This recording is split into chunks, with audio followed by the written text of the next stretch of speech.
Quetta gladiator کے star all rounder شاہد آفریدی کا corona test مثبت آ گیا۔ مینیجر کوئٹہ گلیڈیٹرز اعظم خان کی شاہد آفریدی کا کرونا ٹیسٹ مثبت آنے کی تصدیق۔ مینیجر کوئٹہ گلیڈیٹرز کہتے ہیں کہ شاہد آفریدی گھر میں ہی 7 روز قرنطینہ کریں گے۔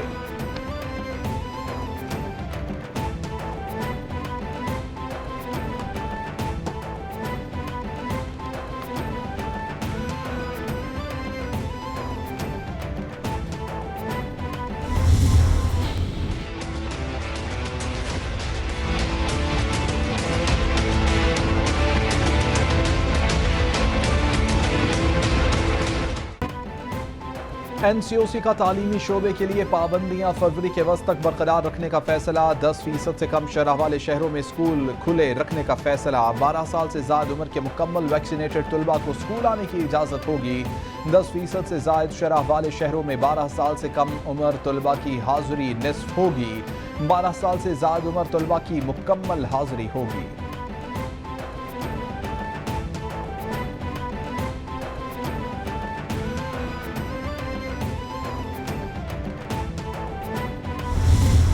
کہ پاکستان پر وار جاری، 24 گھنٹوں میں مزید 25 افراد جاں بحق، مرنے والوں کی کل تعداد 19,162 تک پہنچ گئی ہے۔ متاثرہ افراد 13,93,887 ہو گئے۔ سندھ میں سب سے زیادہ 5,33,496، پنجاب میں 4,69,540 کیسز رپورٹ، خیبر پختونخوا میں 1,87,983، اسلام آباد میں 1,22,098، بلوچستان میں 34,131، گلگت بلتستان میں 10,557 کیسز رپورٹ ہو چکے۔ ایم کیو ایم پاکستان کے کارکن اسلم کی کراچی میں نماز جنازہ ادا۔ متوفی کی نماز جنازہ مولانا جمیل راٹھور کی امامت میں ادا کی گئی۔ اسلم کی موت طبعی نکلی۔ سی ڈی آر رپورٹ منظر عام پر آ گئی ہے۔ رپورٹ کے مطابق احتجاج کے وقت مرحوم اپنے گھر پر ہی موجود تھے۔ ایم کیو ایم پاکستان کا احتجاج اور لاٹھی چارج کا ٹائم 8:42 تھا۔ احتجاج کے وقت اسلم کی location F B area block 15 آ رہی تھی۔ اسلم کی فیملی نے پوسٹ مارٹم سے بھی انکار کر دیا ہے۔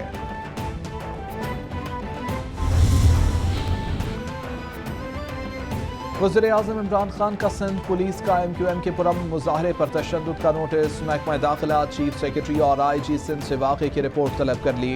عمران خان ٹویٹ میں کہتے ہیں رپورٹ ملنے کے بعد ذمہ داروں کے خلاف کارروائی کی جائے گی۔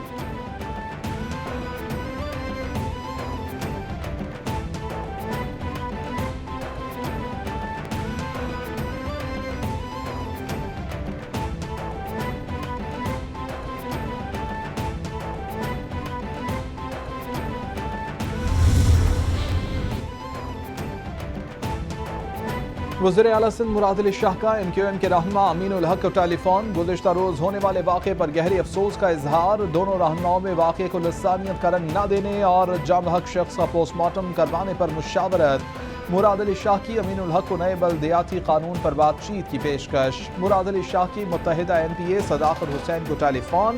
ایم پی اے صداقت حسین کی طبیعت معلوم کی۔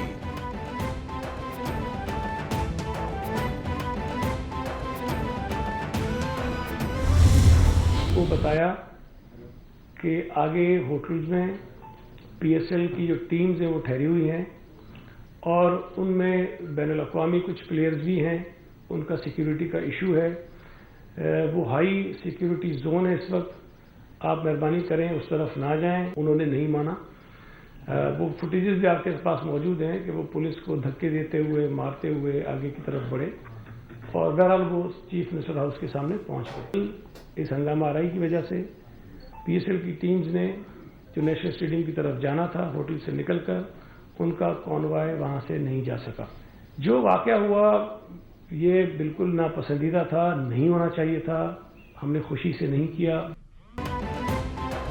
ایم کیو ایم کو بتایا تھا کہ ریڈ زون میں داخل نہ ہوں، لیکن انہوں نے بات نہ مانی۔ نہ چاہتے ہوئے بھی انتظامیہ نے لوگوں کو منتشر کرنے کے لیے ایکشن لیا۔ اگر کارروائی نہ کرتے تو خطرناک نتائج سامنے آ سکتے تھے۔ وزیر اطلاعات سندھ سعید غنی کی پریس بریفنگ۔ بولے یہ تاثر غلط ہے کہ ایم پی اے کو پولیس گھسیٹ کر لے گئی۔ کسی ہسپتال میں ایسا زخمی نہیں آیا کہ جس کی دوران علاج ہلاکت ہوئی ہو۔ تشدد سے کوئی ہلاکت نہیں ہوئی ہے۔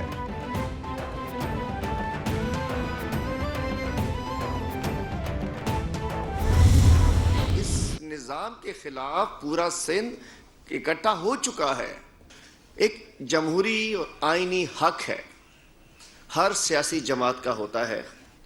MQM گئی تھی، پرامن جا کر بیٹھے ہوئے تھے، ان سے بات چیت کرتے، ان کو انگیج کرتے، مسئلہ حل ہو جاتا. نہ آنسو گیس چلتی، نہ لٹھ بازی ہوتی، نہ اتنا شور مچتا.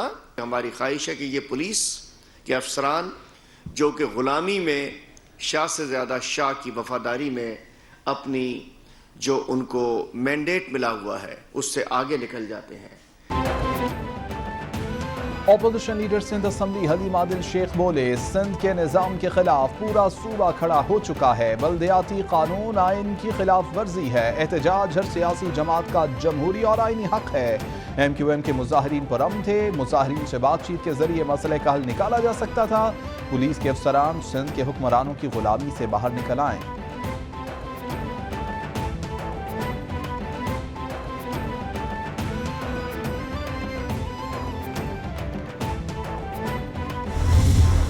رول آف لا کے بغیر اگر کسی کا خیال ہے کہ یہ ہو سکتا ہے تو وہ شاید کوئی فینٹیسی ورلڈ میں تو ایسے ہو جائے کہ آپ ایک دن آئیں اور ایشین ٹائیگر بن جائے پاکستان. لیکن ریالٹی میں یہ ہے کہ آج تک کسی معاشرے نے ترقی کی نہیں جب تک ان کا لیگل سسٹم ٹھیک نہیں ہے، جب تک رول آف لا نہیں ہے. پاکستان کا سسٹم جو شروع میں تھا، جو انگریز چھوڑ کے گیا تھا، وہ بجائے اوپر جانے کے وہ نیچے جانا شروع ہو گیا.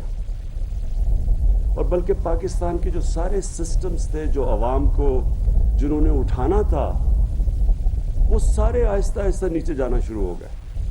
اور ایک گلف آ گیا کہ ایک طاقتور کے لیے ایک پاکستان بن گیا جس کو ہم ایلیٹ کیپچر کہتے ہیں، اور عوام کے لیے دوسرا پاکستان بن گیا. سوئٹزرلینڈ میں کسی وزیر اعلیٰ کے چپڑاسی کے اکاؤنٹ میں اربوں روپے نہیں آ جاتے، نہ ہی کوئی لندن میں فلیٹ خریدتا ہے. وہاں قبضہ مافیا بھی نہیں ہے. وزیر اعظم کا طنز. بولے کوئی ملک قانون کی بالادستی کے بغیر ترقی نہیں کر سکتا. پاکستان میں عدالتی نظام آہستہ آہستہ کمزور ہوتا گیا. طاقتور اور غریب کے لیے الگ الگ پاکستان بن گیا. غریب لوگ جیلوں میں بھرے ہوئے ہیں. اصلاحات کا مقصد عام آدمی کو انصاف فراہم کرنا ہے.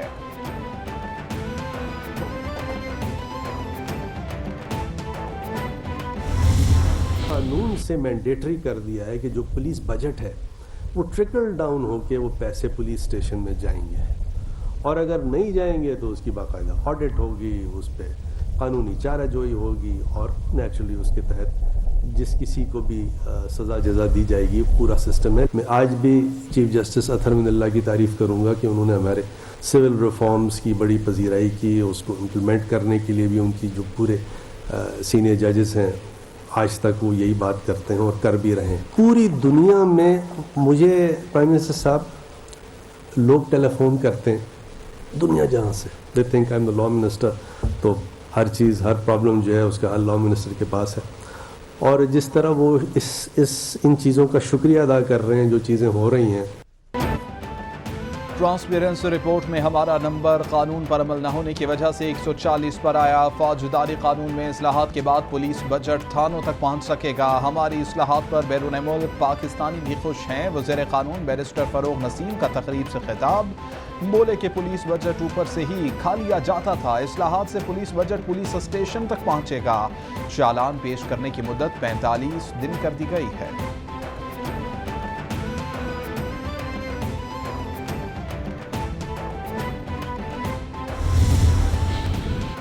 وزیر اعظم عمران خان سے مشیر احتساب مصدق عباسی کی ملاقات. احتسابی امور سے متعلق تبادلہ خیال. مصدق عباسی نے وزیر اعظم کا مشیر تعینات کرنے پر شکریہ ادا کیا.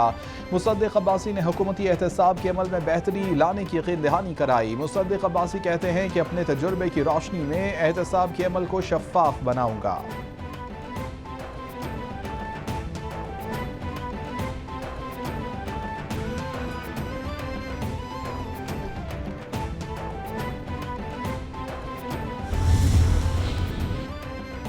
وزیر اعظم کا ایک ماہ میں اوورسیز پاکستانیوں کے لیے جامع پالیسی تشکیل دینے کا حکم. عمران خان کی معاون خصوصی برائے اوورسیز اور انسانی ترقی